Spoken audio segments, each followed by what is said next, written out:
कमाल करते हो, क्या जोक्स मारते हो मोटा भाई। मोटा? तुमने मुझे मोटा कहा? अरे मैं कहाँ से मोटा लगता हूँ? अरे भैया, गुजराती में मोटा मतलब बड़ा भाई। वो आपको बड़ा भाई बोल रहा है, मोटा भाई। मुझे लगा कि मैंने इतना खाना खा लिया है कि ये मुझे मोटा कह रहा है। एक और जोक बन गया।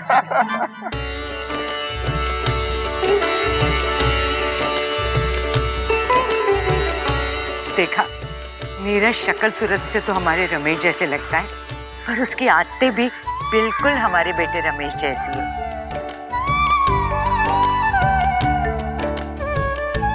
जब आया था कितना गुमसुम था, अब देखिए सबके साथ कैसे घुल मिल रहा है। और देखिए तो सही, रमेश के जैसे खुद भी हंस रहा है और दूसरों को भी हंसा रहा है।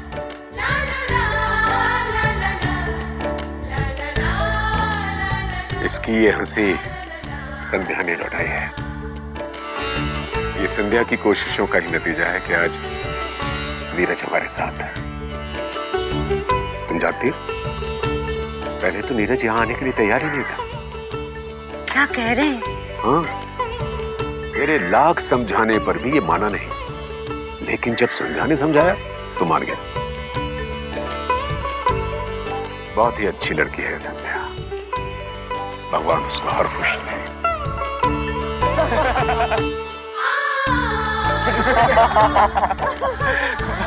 बस करो।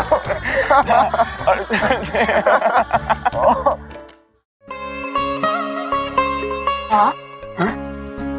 मुझे लगता है कि संध्या का नीरज के साथ यहाँ आना हमारे लिए अच्छा है। अच्छा है ना, हम नीरज को अच्छे से समझ लेंगे, है ना? सही कहा बेटा तुमने। संध्या बहुत अच्छी लड़की लग रही है। लगता है बहुत अच्छे खानदान में पली बड़ी हुई है वो। अरे वो सब तो ठीक है, पर वो लड़की है कौन और कहाँ की रहने वाली है? अपने नीरज से रिश्ता क्या है उसका?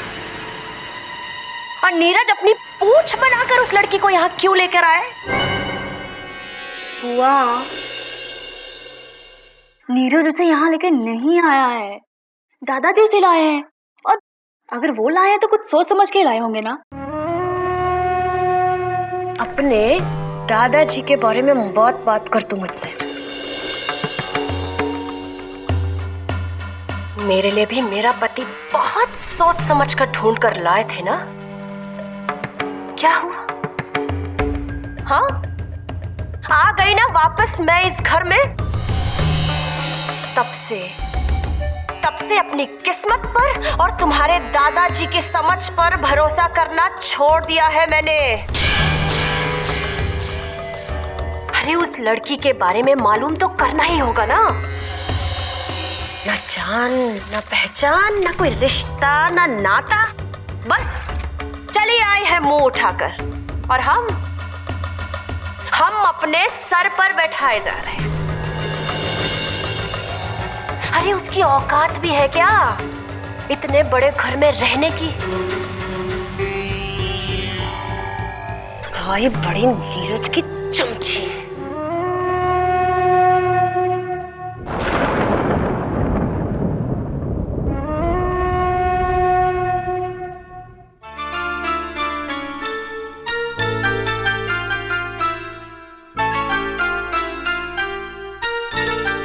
संध्या,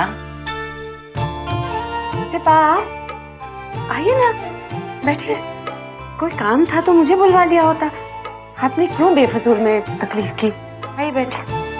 तकलीफ तो आप कर रही हैं संध्या दी।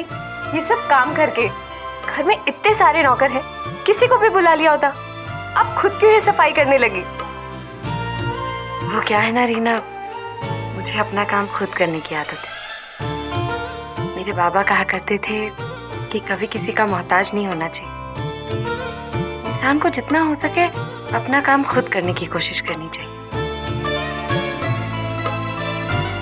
उससे क्या होता है कि मन भी लगा रहता है और हाथ पैर भी चलते रहते हैं। तुम अपने बाबा से बहुत प्यार करती हो ना? मैं अपने बाबा से इस दुनिया में सबसे ज्यादा प्यार करती हूँ। इनके दादाजी ने मुझे तुम्हारे बाबा के बारे में सब कुछ बता दिया। भगवान उनकी आत्मा को शांति दी। एक बात बताऊं संध्या, तुम्हारे बाबा बहुत अच्छे इंसान थे, इसीलिए भगवान जी को उनकी जरूरत तुमसे ज्यादा थी, इसीलिए भगवान जी उन्हें लेकर गए।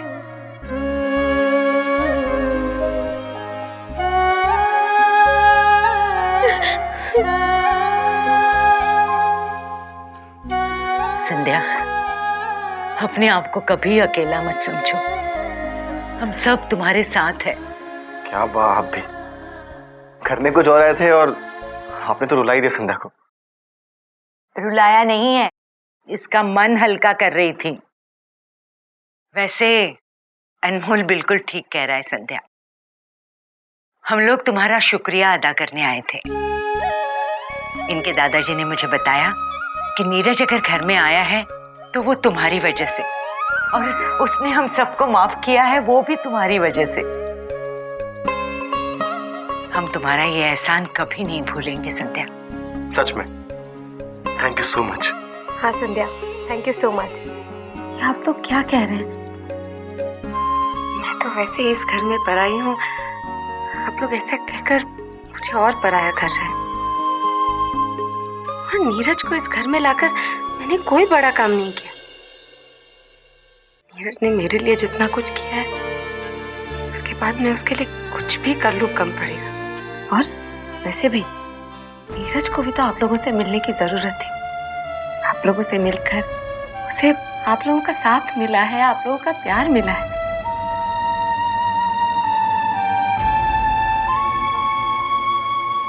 वाह, नीरज दिल का बहुत अच्छा है, बस थोड़ा मूडी है, इसलिए अगर उससे कोई गलती हो जाए तो उसे माफ कर दीजिएगा। आप लोग शायद जानते होंगे कि उसकी याददाश्त चली गई थी, वो सब कुछ भूल गया था। अभी उसे ठीक हुए कुछ ही दिन हुए हैं, इसलिए नॉर्मल होने में उसे थोड़ा वक्त लगेगा। बस आप लोगों का प्यार मिलता रहे तो। उसकी चिंता तो आप मत ही कीजिए, हमारे घर में ठेपले और प्यार हमेशा मिलते हैं। जितना चाहो पाओ, जितना चाहो खाओ। चुप कर, पगला गई का। ज्यादा थेपले मत खिला देना, नहीं तो फिर नाराज हो जाएगा। लेकिन हाँ, आप लोग अपना प्यार मत कम होने दीजिएगा।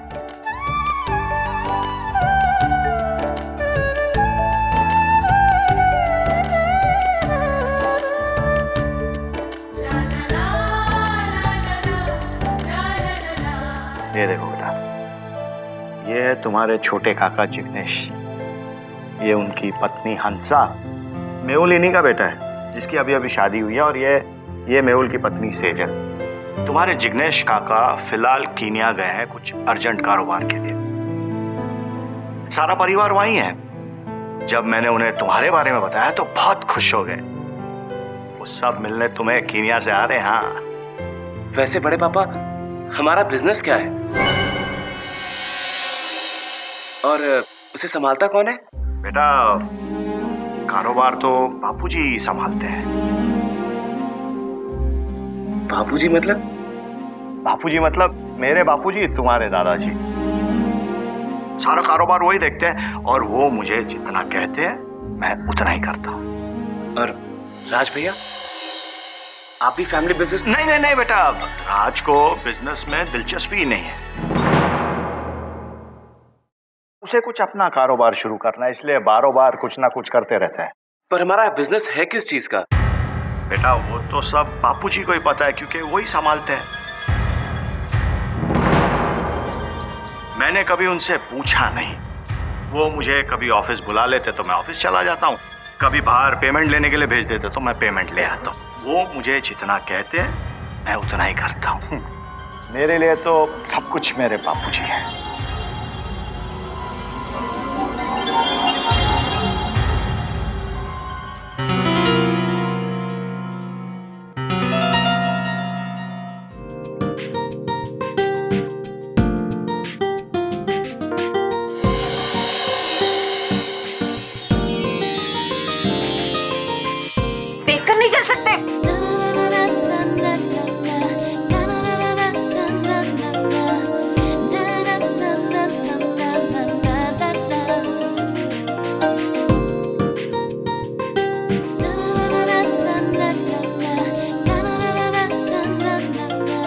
I'm really sorry. वो मैं पीछे देखकर चल रहा था इसलिए। आपको कहीं चोट तो नहीं लगी ना? एक्सक्यूज मी, तुम नीरज हो ना? हाय, आई एम अंजलि।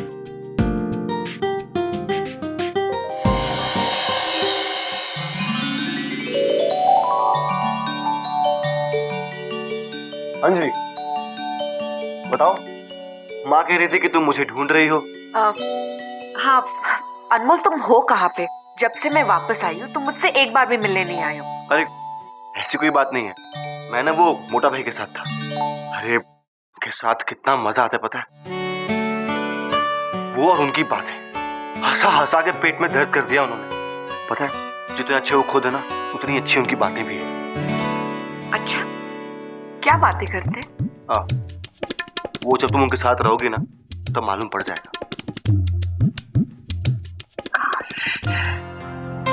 क्या? अब कुछ नहीं। अच्छा सुनो, मुझे तुमसे एक काम था। हाँ बोलो। एक्चुअली कल कॉलेज में मुझे एक प्रोजेक्ट सबमिट करना है, लास्ट डेट है। क्या तुम प्लीज मेरे लिए एक प्रोजेक्ट की कॉपी तैयार कर सकते हो? लास्ट डेट पर ही आती हो? कोई बात नहीं, ठीक है। हाँ, कूल। ये नोटबुक है, इसमें प्रोजेक्ट की कॉपी तैयार कर। तब तक मैं बाहर होकर आना। No problem. Thank you.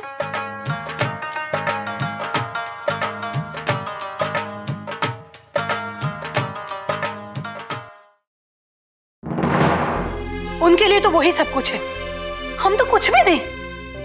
30 साल हो गए हमारी शादी के, आज तक कोई सुख नसीब नहीं हुआ। उठते बैठते सोते जागते बस बाबूजी बाबूजी बाबूजी। मेरा नाम कभी प्यार से नहीं लिया होगा। ऐसे आदमी के साथ बांध दिया जिसने कभी जिंदगी में कोई सुख नहीं दिया। कहने को तो रोज ऑफिस जाते हैं, पर अगर कोई पूछ ले कि बिजनेस क्या है तो वो भी नहीं पता होगा उन्हें। कभी कोई काम में अपना दिमाग नहीं लगाया, कभी कोई काम ढंग से नहीं किया, अरे कभी कोई काम खुद से नहीं किया। कितने सारे सपने देखे थे मैंने, सारे सपने चूर चूर हो गए। अरे माँ, माँ रुको, बात तो संध्या, माँ की बात का बुरा मत मानना। वो दिल की बहुत अच्छी है, बस गुस्से में बोल देती है। हमारे घर में ये तो सब चलता ही रहता है। संध्या, एक बात कहूं, तुम अपने बारे में मुझे कुछ बताओ।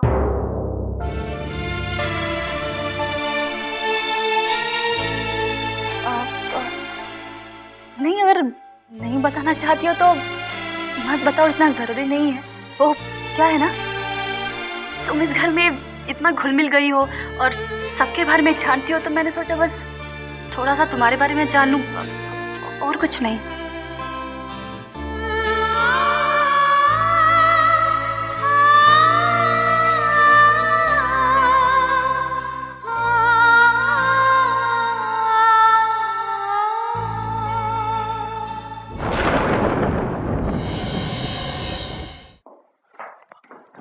संध्या संध्या संध्या, 2 मिनट मेरे साथ इधर आओ। क्या हो नीरज, मैं काम कर रही हूँ यार। छोड़ो इसे और तुम इधर आओ। क्या बात है, कोई जरूरी काम है? बहुत जरूरी काम है। तुमसे ये पूछना है कि तुम्हारे पास मेरे लिए टाइम कब होगा? तुम्हारे लिए टाइम? मतलब शायद तुम्हें याद भी नहीं है कि जब से हम यहाँ आए 2 मिनट भी चैन से बैठकर बातें नहीं की। कभी तुम किचन में होती हो तो कभी बड़ी माँ के साथ, जब देखो सबसे घिरी हुई रहती हो। तो संध्या जी, आपके पास मेरे लिए टाइम कब होगा? टाइम तो मेरे पास इस वक्त भी नहीं है। मुझे बड़ी माँ को ये दवाइयाँ देनी है, मैं तुमसे बाद में बात करूँ। देखा, फिर से बड़ी माँ। अरे छोड़ो इसे और मुझसे बातें करो। ऐसा लगता है कि मैं इस परिवार का नहीं बल्कि तुम इस परिवार की हो, और यहाँ मैं तुम्हारे साथ आया। ठीक है ना, यही समझ लो, गुस्सा भी कम आएगा। अच्छा ठीक है, मैं पहले जाके बड़ी माँ को दवाइयाँ दे देती हूँ, फिर बैठकर ढेर सारी बातें। ठीक है? संध्या, देखा, बड़ी माँ आवाज दे रही है ना, मैं अभी आई।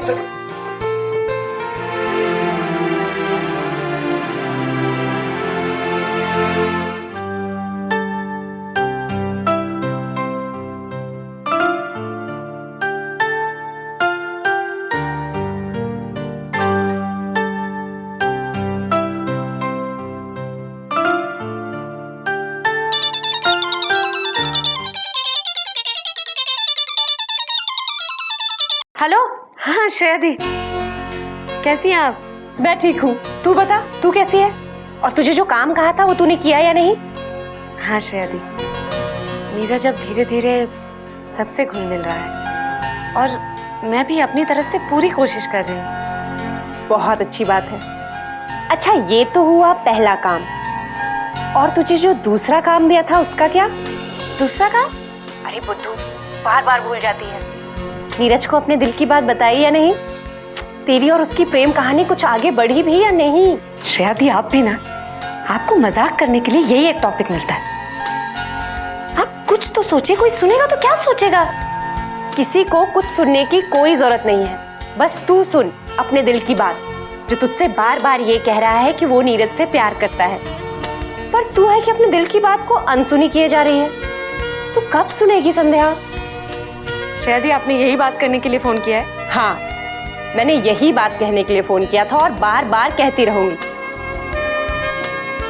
अच्छा सुन, एक बात और है, कल 14 फरवरी है। हाँ है तो? अरे बुद्धू, कल वैलेंटाइंस डे है। देख, तुझे नहीं पता कि नीरज के दिल में तेरे लिए प्यार है या नहीं, और उसे भी नहीं पता कि तेरे दिल में उसके लिए क्या है। तो कल तू लाल गुलाब का फूल नीरज को दे और बिंदास अपने दिल की बात कह दे। मुझे पूरा यकीन है कि बात बन जाएगी। देखना, वैलेंटाइंस डे तो बना ही इसीलिए है कि प्यार करने वाले अपने प्यार का इजहार कर सके। तू समझ रही है ना? श्रेया दी, ना मैं आपकी बात समझ रही हूँ ना समझना चाहती हूँ। मत समझ, कल बस एक लाल गुलाब का फूल नीरज को दे देना, वो सब समझ जाएगा। श्रेया दी, मैं फोन रख रही हूँ, बाय। रख दिया? कोई बात नहीं, तू नहीं देगी तो मैं दूंगी नीरज को तेरे नाम से फूल।